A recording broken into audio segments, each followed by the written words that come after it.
vamos a ver una enseñanza, otra de tantas enseñanzas que la Biblia nos da. Ok, y empezamos preguntándonos, ¿qué es un profeta? Y la palabra nos dice que un profeta es una persona escogida por Dios, que le habla a los hombres de parte de Dios, es una persona inspirada por Él, le habla a los dirigentes del pueblo también, no solamente al pueblo, sino a los dirigentes del pueblo, porque recordemos que los dirigentes, aparte de regirnos, ellos tienen la potestad o la posibilidad de hacer las cosas para guiar al pueblo. ¿Listo? Si un dirigente no está conforme al corazón de Dios, pues imaginémonos dónde va a ir el pueblo. ¿Ok? Pero ¿qué hace un profeta? Y como dirían algunos diccionarios, pues un profeta profetiza. Ok. Profetizar es anunciar, ¿sí? Anunciar las cosas que Dios desea revelarle a su gente, a su pueblo, a sus escogidos. Eso es. Y esto lo podemos observar, las profecías que aparecen en la Biblia. Hoy día, tanto que creemos en la ciencia, precisamente la ciencia hoy día nos enseña que las profecías que en la Biblia están, se han cumplido. Lo podemos ver en lo histórico, que aquí tocamos esos temas, en lo arqueológico, en lo cultural. Alrededor de la humanidad se puede ver que las profecías bíblicas se han cumplido. Pues bueno, hoy estoy un poco enredado. Ok, bien.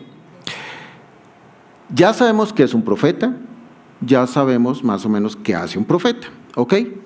Y entonces vamos a ver cuál fue el primer profeta bíblico. ¿Alguien sabe? Ok, muy bien. Samuel fue el primer profeta bíblico. Él fue el hijo de Elcana y de Ana. Ellos dos, como en muchas ocasiones en la Biblia, Ana era estéril hasta ese momento. Elcana tenía 2 señoras. La primera sí pudo tener varios hijos y obviamente le hacía la vida de cuadritos a Ana. Ana iba con Elcana y con la señora, la otra señora, iban al templo una vez al año y allí en el templo hacían la ofrenda. El esposo, Elcana, amaba tanto a Ana que le escogía un pedazo específico y se lo entregaba con amor a ella. Y Ana, después de muchas cosas, le pidió a Dios en el templo, yo no sé si se acuerdan de esta parte, donde ella hablaba en voz baja, moviendo los labios, y Elí, curiosamente la vez que lo leí, Elí era el sacerdote, cómo no, pero Elí, las 2 veces que lo he visto en la Biblia, de pronto aparecen muchas más, siempre ha estado en una silla al frente del templo. Las 2 veces que esta estaba en la silla al frente del templo y la que sigue, que después la vamos a ver, también estaba en la silla al frente del templo. Ya era una persona de edad y le dejó todas las cosas que tenía que hacer en el templo a sus 2 hijos, pero bueno. Entonces la vio orando y pensaba que ella estaba ebria, como sabemos, y le dijo que dejara su ebriedad. Ella le dijo, no, lo que pasa es que no tengo hijos, quiero que, pues si Dios me complace en darme un hijo. Y salió Saúl. Y Saúl fue entregado al Señor desde muy pequeño, desde que era bebé. Y él se educó con Elí y los hijos de Elí. Que los hijos de Elí, para ser honesto, no eran la mejor influencia, ni muchísimo menos. ¿Ok? Ellos hacían las cosas incorrectas ante los ojos de Dios. Y por desgracia, Elí era un padre que no tenía autoridad. Pero después lo veremos.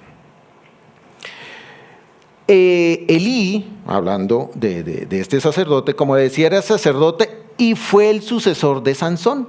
ya para que vayamos hilando cómo eran las cosas. Samuel actuó como el último juez. Ahí terminó la época de los jueces. Y luego empezó la época de los profetas, con Samuel. Samuel quitó todos los dioses que habían en ese territorio y se convirtió y adoraron a Dios. Ese pueblo o esos pueblos se convertían y adoraban al Señor. Ok.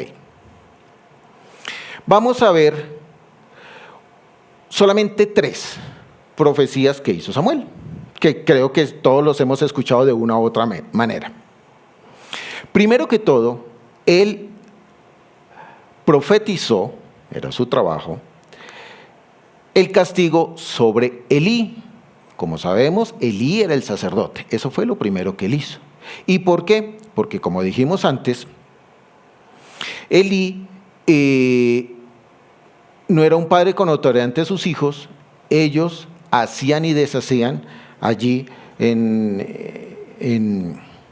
se me olvidó el sitio, pero bueno, en el templo, y pues a Dios eso no le gustaba. Ellos tomaban la parte de la mejor ofrenda, tenían intimidad con alguna de las mujeres que iban allí y demás. Entonces, Saúl le dijo a Elí que tanto él como sus hijos iban a ser sacados de la iglesia y que no iban a tener más parte en eso. Así pasó. Una vez Israel fue a una guerra, ellos se la pasaban en guerras contra un territorio vecino, perdieron, vinieron diciendo que Jehová nos ha abandonado y demás. Sabemos que los hijos de Elí sacaron el arca, ¿cierto? Porque siempre que sacaban el arca a la guerra les iba bien, ganaban, vencían. Ellos pensaron vamos a hacer exactamente lo mismo, pero ahí tomaron el arca como ¿qué? Como un amuleto. Porque en ese momento no estaba la presencia del Señor allí, en el arca. Que eso es lo que importa. Y eso es lo que estamos nosotros buscando el día de hoy. La presencia del Señor en nuestras vidas.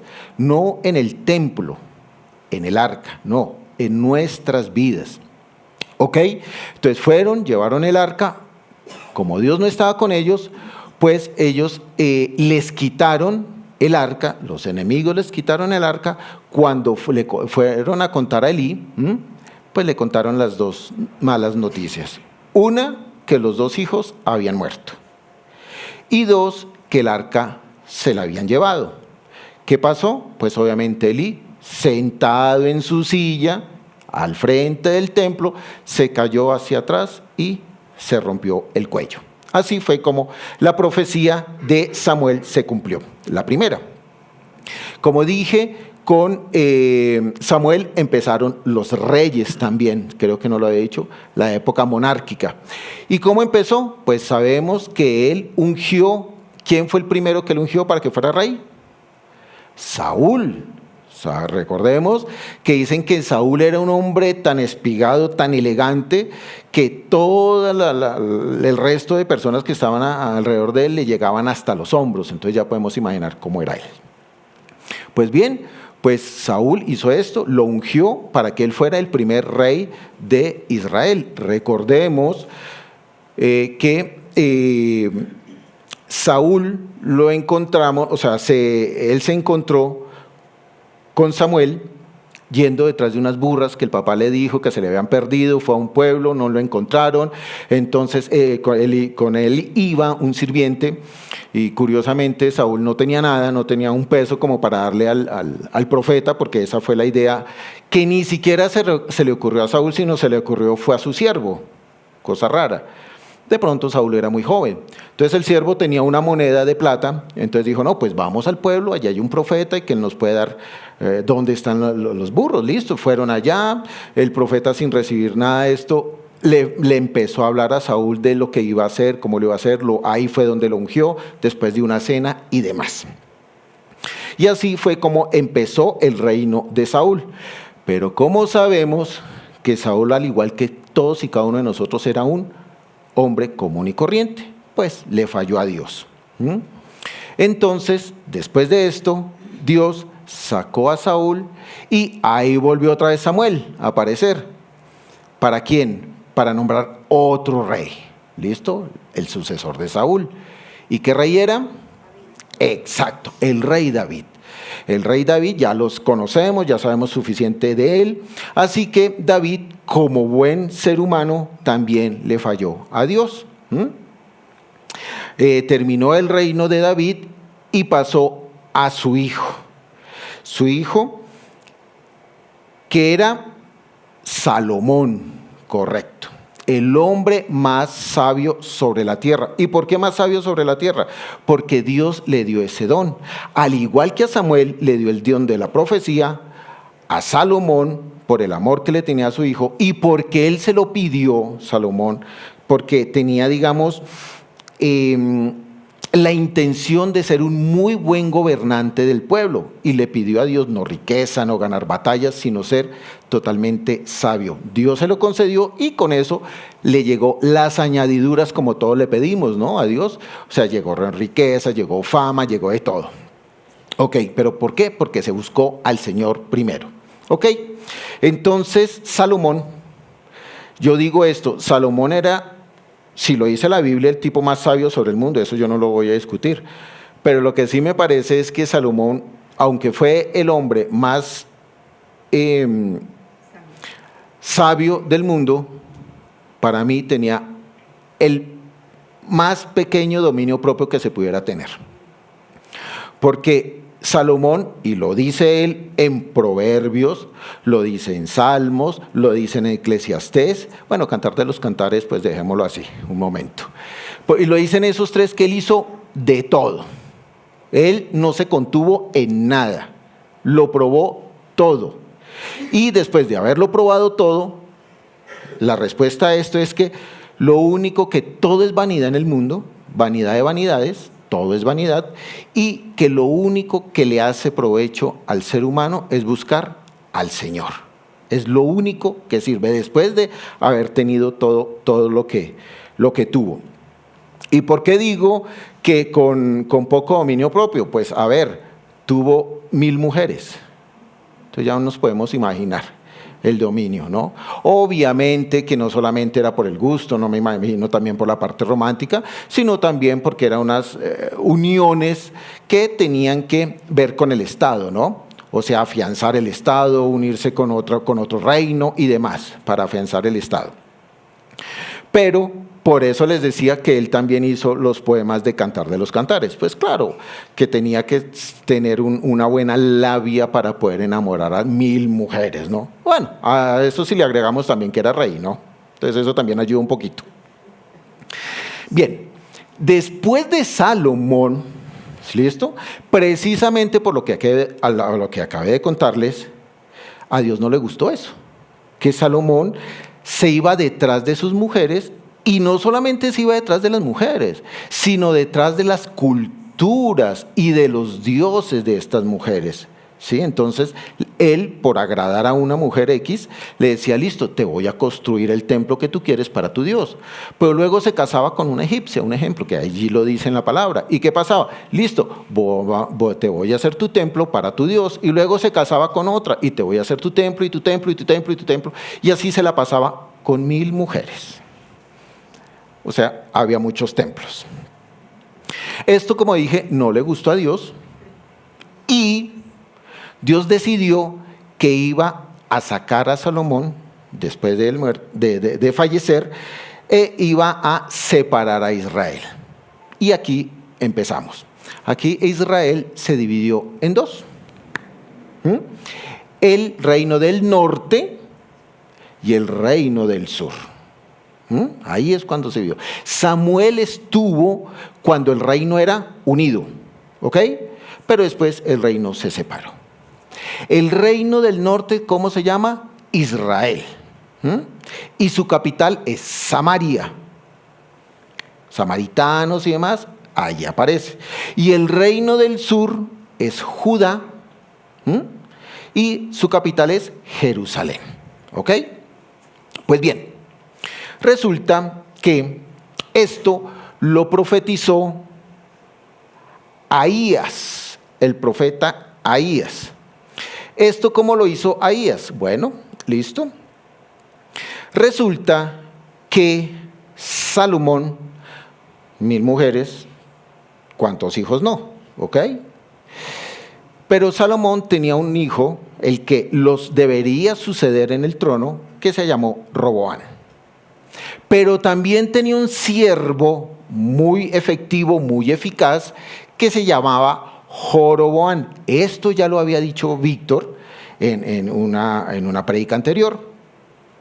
Resulta que Joroboam, el que era siervo de Salomón, como que le caía muy bien al pueblo y manejaba las masas y todas estas cosas. Y como dije antes, Ahías, el profeta, le dijo a Joroboam, después de hacer un trabajo que Salomón le había pedido, que Dios le daba la mayor parte o la mayor porción a él de Israel. Hasta ahí no se sabía qué iba a pasar, pero así quedó. Cuando Salomón se enteró de esa profecía, se enojó y fue a atacar a Joroboam. Joroboam se defendió, porque obviamente no quería ser exterminado, y se fue a Egipto. Ahí quedó Joroboam, en Egipto. ¿Listo? Y el hijo, ya sabíamos, como lo dijo Víctor en su momento, él era el que venía por la línea sucesora de David y demás, que reinaba el reino de norte o sur. El sur, Judá, el hijo, ¿ok? Entonces de ahí viene Jesucristo, del pequeño, ¿ok? Entonces a él le preguntaron los siervos o su pueblo, bueno, que queremos que sí, tú seas nuestro rey y todo, pero es que mira que tu padre fue muy fuerte en los impuestos con nosotros, entonces queremos que tú seas más benévolo.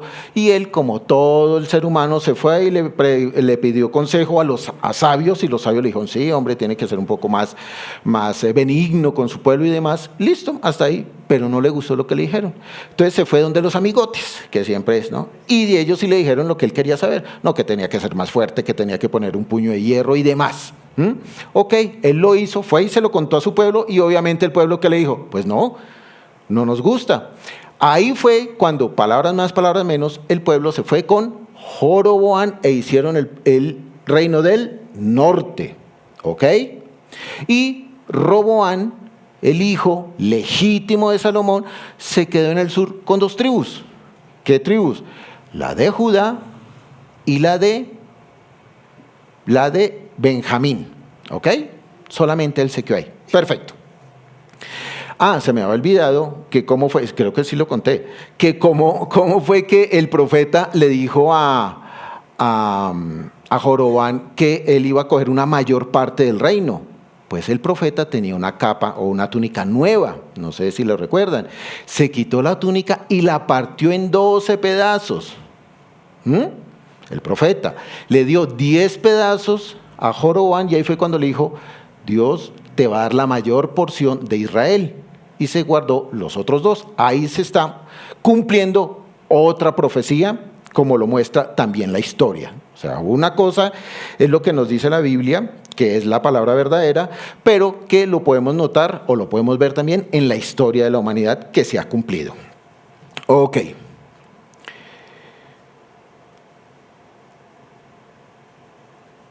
Numerosos cantidad de profetas fueron llamados. ¿A qué se llama un profeta?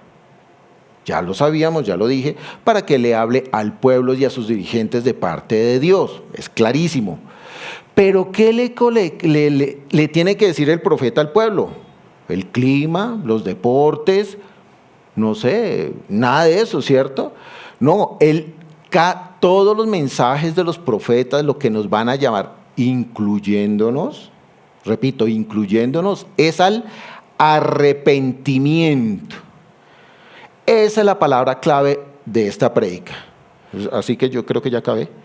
Entonces, arrepentimiento. ¿Ok?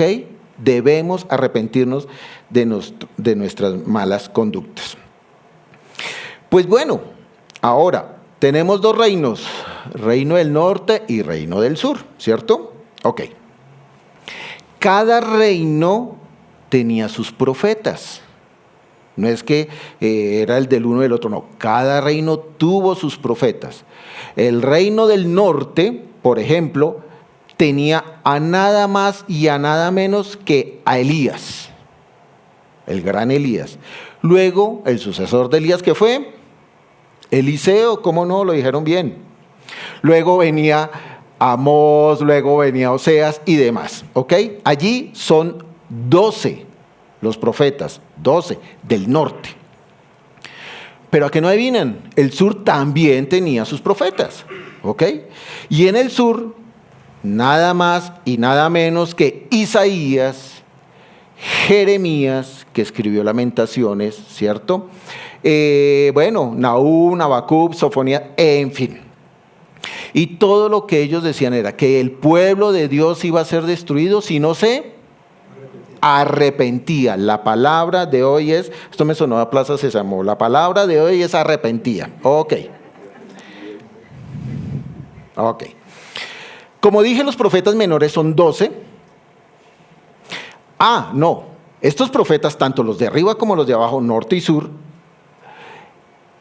hay profetas mayores y profetas menores, indistintamente de donde sean. ¿Listo?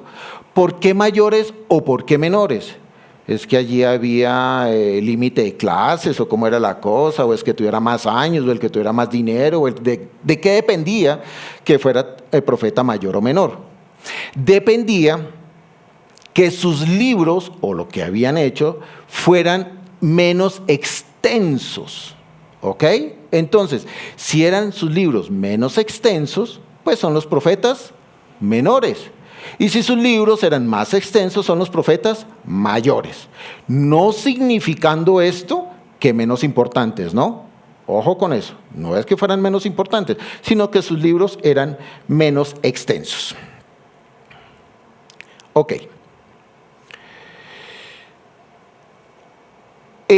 Los profetas, digamos mayores, eran 5, como ya los había dicho. Estaba el gran Isaías, Jeremías, que escribió Lamentaciones, Ezequiel y Daniel.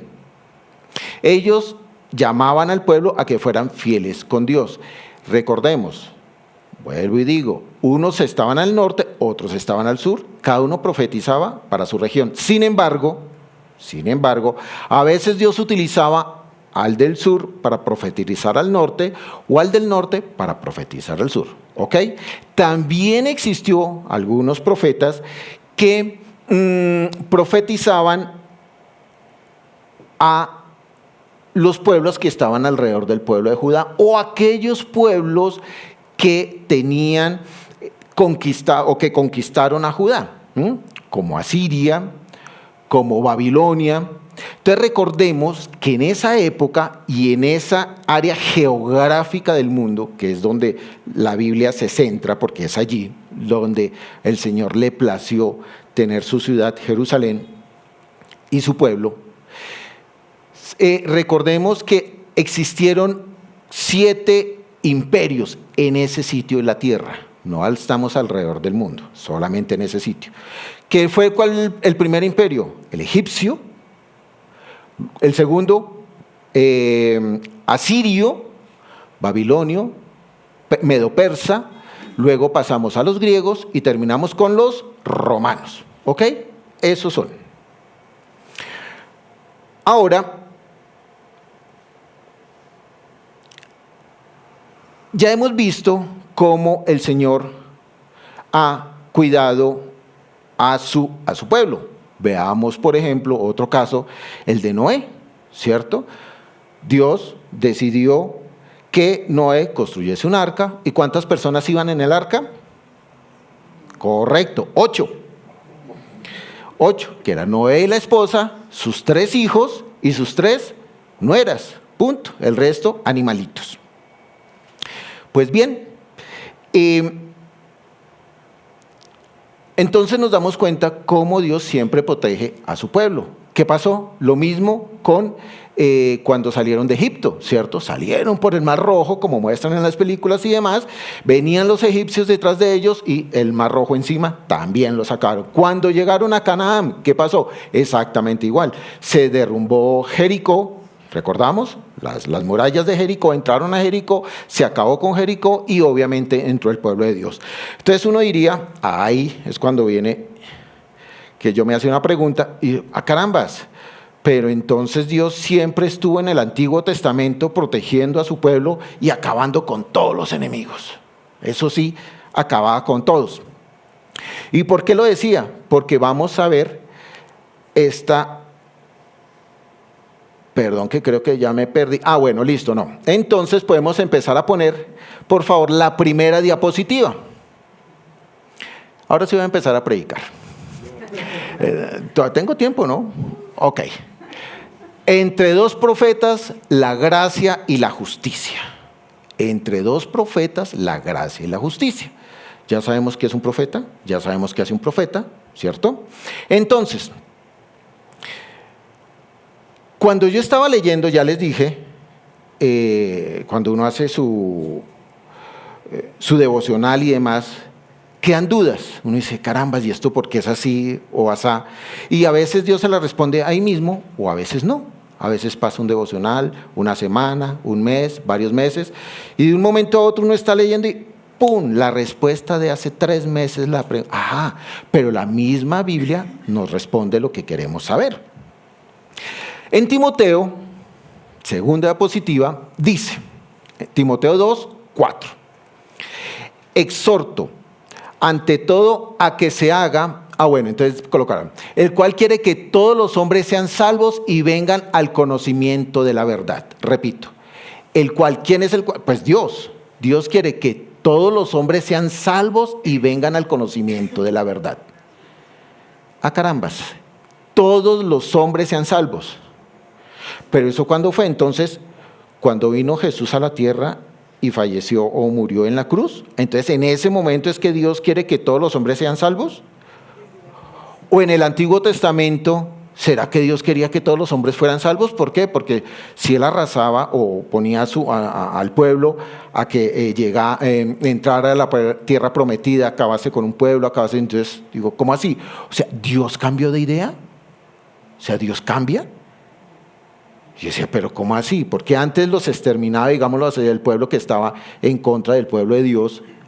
Su pueblo seguía, pero ahora quiere que todo el mundo se salve. ¿Cómo es eso? Pues como les contaba, la Biblia nos va a dar la respuesta. Y lo vamos a ver acá. Hay un profeta menor. ¿Por qué es menor? Porque sus libros son cortos, ¿ok? Sus escritos son cortos, perfecto. Y él se llama Nahum. Y Nahum significa consuelo, pero Nahum es el diminutivo de Nehemías. Y Nehemías significa consuelo de Yahvé. Y él vivió en Irak. No voy a en lo que hoy conocemos como Irak. Ya sabemos todo lo que pasa allí alrededor. Él le hizo una profecía a los enemigos de Israel. ¿Ok? Entonces ya estamos viendo que no es solamente las profecías para Israel o para Judá, sino también para los enemigos. Y si era una profecía para los enemigos de Israel, ¿sería que los exterminaba? Porque eran enemigos de su pueblo. Y hemos visto que siempre los enemigos del pueblo de Israel pues eran exterminados. Esta ciudad eran impíos, idólatras, crueles, intolerantes, mentirosos. ¡Wow! Creo que todo eso existe todavía en esta época. Impíos, no tienen piedad, idólatras, crueles, intolerantes y mentirosos. Es decir, un pueblo totalmente ajeno a Dios. ¿Ok? Nahum, que es la que vamos a ver ahora, versículo 3 del 1 al 5, la tercera diapositiva. La sacamos de la versión Dios habla hoy. Ay de ti, ciudad sanguinaria, llena de mentira y violencia, tu rapiña no tiene fin. Chasquido de látigos, estruendo de ruedas, galopar de caballos, carros que saltan. carga de caballería, brillo de espada, resplandor de lanzas, miles de heridos, montones de muertos, cadáveres sin fin. La gente tropieza con ellos. Y todo por culpa de las prostituciones de esa ramera llena de gracia y hermosura, maestra en brujería, que con sus prostituciones y hechizos embaucan a un pueblo y nación. ¡Wow! O sea, mejor dicho, dice, el Señor Todopoderoso afirma, aquí estoy contra ti, te vengo a levantar el vestido hasta la cara para que la nación vean tu desnudez y los reinos vean tu vergüenza. Ok, démonos cuenta que qué linda ciudad, sanguinaria, llena de mentiras y violencia y rapiña.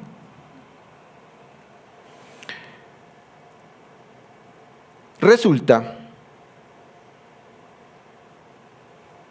que con base en esto, Nahum profetizó la destrucción de esta ciudad,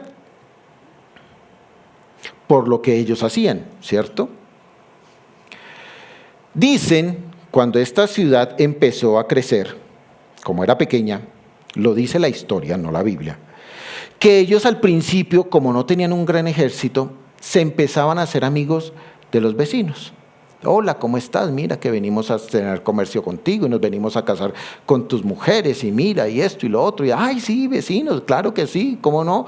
Ustedes están haciendo una gran ciudad fructífera, pues nosotros también queremos ser parte de ustedes. Oh, qué bueno, que nos unimos, tan. Y cuando los otros de la otra ciudad abrían las puertas, no tenían vigías en las murallas y demás, pues venía esta gran ciudad y los invadían y los arrasaban. Y eso lo hicieron 1, 2, 3, 5, 10, hasta que fueron el gran imperio que era. ¿Ok?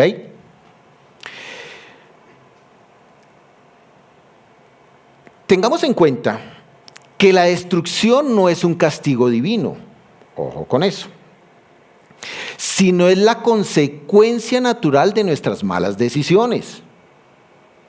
Decisiones que a veces hacemos mal, o cosas que dejamos de hacer, o palabras que también decimos. Como por ejemplo, el hablar mal de alguien o aborrecer a alguien. Como lo dice en esta diapositiva, 1 de Juan 3:15. Todo el que aborrece a su hermano es homicida. Y vosotros sabéis que ningún homicida tiene vida eterna permanente en él. Carambas.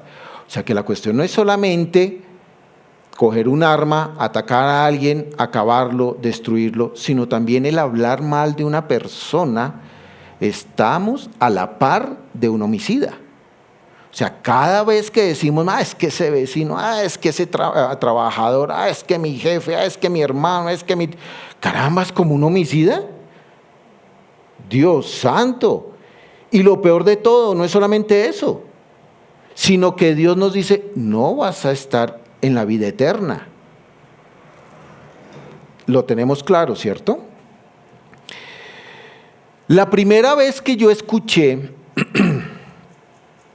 hablar de esta ciudad a la cual me estoy refiriendo, ¿cierto? Cuando lo escuché por primera vez dije, no, es una ciudad intermedia, es una ciudad pequeña, nada del otro mundo, diría yo, para su época, sin mayor relevancia. ¿Y cómo estaba de equivocado? Muy equivocado, porque es que esa ciudad de la cual hablan, la gran ciudad, era una ciudad equiparable a Babilonia. Estaba exactamente igual al nivel de Babilonia. Y ya en alguna clase anterior, en alguna enseñanza anterior, vimos cómo era Babilonia y qué era Babilonia. Entonces esta ciudad, para que la pusieran al nivel de Babilonia, tenía que ser algo espléndido, ¿no? ¿Ok? No solamente era una ciudad grande, sino era la capital de un imperio. Y el imperio asirio. El segundo imperio que hablamos antes de los 7, ¿ok? Y este imperio asirio era tan grande, pero tan grande, que tuvo que haberse una coalición de sus siervos que los siervos de ellos eran babilonios, medos, persas, escitas y otros más. Se tuvieron que unir los babilonios y los persas para acabar con este imperio. O sea que no era cualquier cosa. No era una ciudad sin ningún prestigio. ¿Alguien sabe de qué ciudad estoy hablando? ¿No? ¿Otra? ¿Vamos? Listo. Les aseguro que esto también a mí me hizo plop como en Condorito, cuando yo vi. Nínive. Nínive era la capital de un imperio. No era una ciudad por allá escondidita, no. La capital de un imperio, donde vivía un rey, donde tenía súbditos, donde tenía un ejército, etc. Ustedes ya imagínense la capital de un imperio. Repito, lo estábamos poniendo al nivel de Babilonia. Los babilonios se tuvieron que unir con los persas para acabar con Nínive. ¿Ok? Ok. Pero todos sabemos que a Nínive, ¿quién fue el que le profetizó? Jonás, por supuesto. Ya las cosas empiezan a tener cierto sentido. Ok, Jonás. Recordemos que Nahum profetizó a Nínive que iba a ser destruida 60 años antes que fuese destruida. Nahum, 60 años antes que fuera destruida. Tuvieron 60 años para arrepentirse y no se arrepintieron. Recordemos que Jonás, cuando él habló, Jonás y Nahum, cuando habló Jonás o profetizó Jonás, eso fue 150 años antes que Nínive fuera exterminada. ¿Ok? Mire cómo hay una cantidad de cosas que uno pasa y lee y hay Nínive y esto y lo otro, pero no más. Entonces, ¿qué pasó? Hubo un tiempo cuando Jonás profetizó a Nínive, duró 90 años. 90 años con la profecía de Jonás. ¿Qué hizo el pueblo de Nínive con la profecía de Jonás? El pueblo de Nínive, lo vamos a ver, dice esto, la otra diapositiva, la número 5. Jonás 3:10. Y comenzó Jonás, ya sabemos toda la historia de Jonás, ¿no? ¿Sí? Ok. Comenzó Jonás a entrar por la ciudad, es decir, ya entró a Nínive, caminando un día de camino.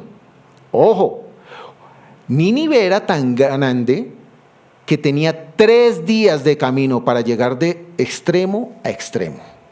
O sea, no era pequeña, comparable con Babilonia. La anterior. Y comenzó Jonás a entrar por la ciudad camino de un día, o sea, le faltaban 2/3. Y predicando diciendo, de aquí a 40 días Nínive será destruida. Los hombres de Nínive creyeron a Dios y proclamaron ayuno y se vistieron de cilicio desde el mayor hasta el menor de ellos. Déjamela allí, por favor. ¿Qué es vestirse de cilicio? Hay varias hipótesis o teorías. La primera es que Cilice era una región de allá de Turquía, y allí había unas cabras, y de esas cabras hacían una ropa especial, pero resulta que esa ropa era excesivamente áspera, ¿sí? No la cardaban, como se dice ahorita, que es pulirle, dejarla bien bonita, no, como saliera de la cabra, y hacían ropa de esa y se la ponían encima. O sea, ya se pueden imaginar la incomodidad. O también dicen que el sílice es un material, por ejemplo, como en esta época se hace el vidrio, ¿sí? Es una arena. Entonces echaban sílice precisamente para incomodar el cuerpo, para mortificar el cuerpo. ¿Listo? Ok, cualquiera de las dos es lo que aparece. ¿Seguimos, please? Bien. Y llegó la noticia hasta el rey. Entonces Jonás estaba predicando, la gente, el pueblo, lo escuchaba y decía, voy a cambiar, me he visto y estas cosas. Y llegó hasta el rey de Nínive. Ojo, el rey de un imperio, No era el rey de ahí de una ciudadcita de 20 personas, el rey de un imperio. Y se levantó de su silla, se desbrojó de sus vestidos, se despojó de sus vestidos y se cubrió con sílice y se sentó sobre ceniza. E hizo proclamar y anunciar en Nínive, déjamela ahí, ojo, esto es como una ley. Hizo proclamar como una ley del rey, eso es proclamación. Mandado por el rey, rey de un imperio. Y por mandato del rey y de sus grandes, diciendo: hombres y animales, bueyes y ovejas, no gusten cosa alguna, no se les dé alimento, ni beban agua. Sino cúbranse de cilicio, hombres y animales, y clamen a Dios fuertemente. Clamen a Dios fuertemente y conviértase cada uno de su mal camino. Esa parte la repito. Conviértase cada uno de su mal camino, de las rapiñas que hay en sus manos. Ojo, déjamela ahí, gracias. Es decir, o sea que Nínive no era mala al final de su tiempo cuando la destruyeron, ¿cierto? Que habíamos dicho que tenían rapiña, mentirosos, como le decía Nahum antiguamente. No, aquí está diciendo Jonás, y lo está diciendo el mismo rey, o sea que él era consciente que el reinado que él tenían rapiña, significando esto que desde Jonás hasta Nahum 150 años, ¿cierto? Nínive siempre se convirtió de la misma manera. El reino asirio se comportó de la misma manera, con rapiña, con mentiras, con embustes y demás. ¿Quién sabe si, ahí hablando de Dios, el rey hablando de Dios, quién sabe si volverá y se arrepentirá Dios y se apartará del ardor de su ira y no pereceremos? Dejémoslo ahí. Significando esto, que el rey de Nínive, rey de un imperio gigantesco, dijo que todos teníamos que arrepentirnos de nuestras rapiñas, de nuestras mentiras, también aquí, como decía, de hablar mal del otro, ¿cierto? Y cambiar nuestro camino para ver si Dios aplacaba su ira y no nos destruía. Y pasó, ¿cierto? Que todos sabemos que pasó. Que tan es así que pasó que Jonás sería envidioso, digo yo, porque él conocía a Nínive, porque él vivía en la época de Nínive y él sabía cómo eran los ninivitas. Eran totalmente violentos. Y no lo dice solamente la Biblia, lo dice la historia, lo pueden leer en libros de historia. Eran absolutamente violentos, crueles. Entonces, Jonás lo sabía. Por eso él no quería ir a Nínive. Porque me imagino que Jonás diría: no, que se destruya Nínive, porque que se acabe eso. Pero miren que Dios no.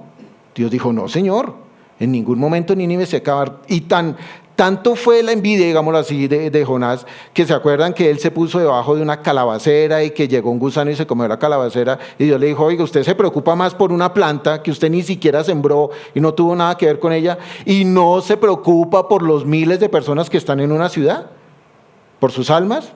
He ahí. Entonces, ¿qué pasa? Ahora creo que ya todos nos pudimos dar cuenta cómo fue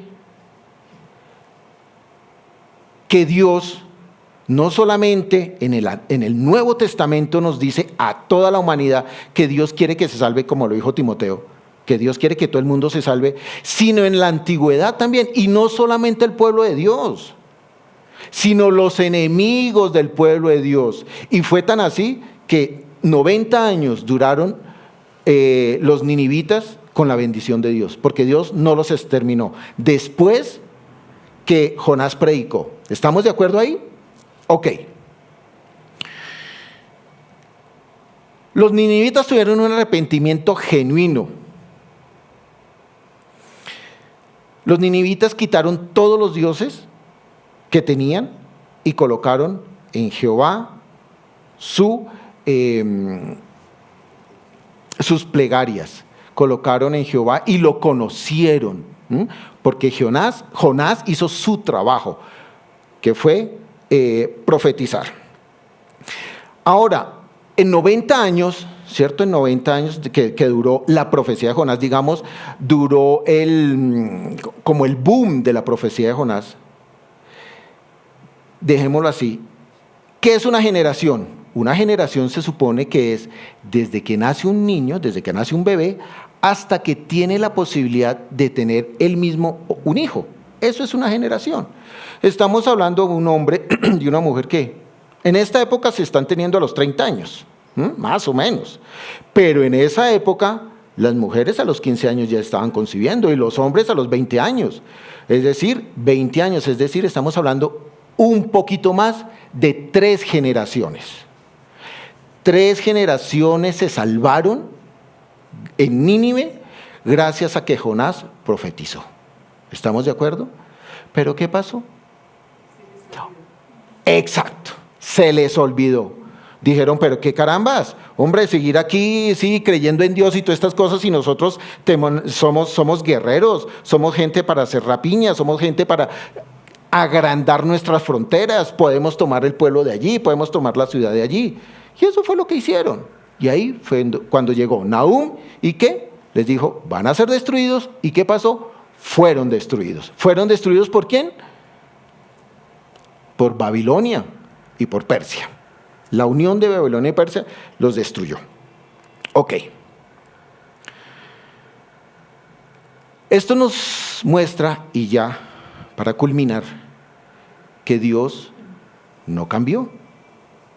Y Dios no cambia. Él siempre quiso desde la fundación del mundo, y desde la fundación del mundo, porque Él ya sabía que Adán y Eva iban a pecar, ya lo tenía claro. Pero Él ya sabía qué debía hacer. Entonces, eso significa, desde la fundación del mundo, Dios siempre quiso que sus hijos, su pueblo, que somos todos, nos salvemos. Pero es a la manera de ¿quién? A la manera de Dios, porque Él fue el que nos hizo, ¿sí? No a la manera de nosotros, que ese es el gran error que cometemos. Entonces, palabras claves: 1, arrepentimiento, clarísimo. Y 2, por lo menos en esta prédica, e intentemos. Porque obviamente aquí no tiene por qué haber ya en una iglesia tan cimentada problemas sexuales, que siempre que uno dice, ¡ay, no! Que sí, claro, pecados sexuales, o pecados de lascivia, o pecados de asesinato, no. Y si los hay, pues tenemos que saber que debemos ¿qué? Corregir el rumbo. Ojo con eso. Pero por lo menos en esta, que no hablemos mal del otro, así nos haga daño. Bendigámoslo, que Dios lo ve, la venganza es de Dios. ¿Listo? Nos hacen daño, por supuesto que se burlan de nosotros, claro que sí, nos maltratan, claro que sí, se aprovechan de nosotros porque tenemos una u otra condición, por supuesto. Porque estamos ¿en dónde? En el mundo. Pero Dios nos llama a hacer lo que Él dice que hagamos. Y en esta ocasión, por lo menos, no hablar mal del otro. Si le tenemos algún tipo de rencor, si le tenemos algún tipo de envidia, ese sentimiento tan pequeñito, o a ver, me refiero a ese pecado pequeño, que no hay pecado pequeño, lo tenemos claro, pero si lo vamos a hablar en cuanto a algo sexual o a un asesinato, pues uno diría, no, pues eso no es nada. No. De todos modos es pecado. Que no es que digamos que nuestra sociedad se hizo muy común, ¿sí? Es un pecado común. Pero ese pecado común, que es pecado, nos puede separar de vivir una eternidad con el Señor. Amén.